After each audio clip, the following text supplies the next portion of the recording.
ఈ రోజే డౌన్లోడ్ చేయండి. మీ ఫేవరెట్ షోస్ చూడండి.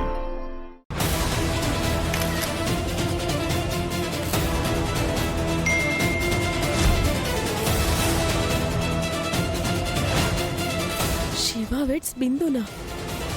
అసలేం జరుగుతుంది? బిందు పేరు ఎలా వచ్చింది అనుకుంటున్నావా? అసలు కథంతా అక్కడే ఉంది. కావాలంటే నువ్వెళ్ళి శివ చేతులు చూడు.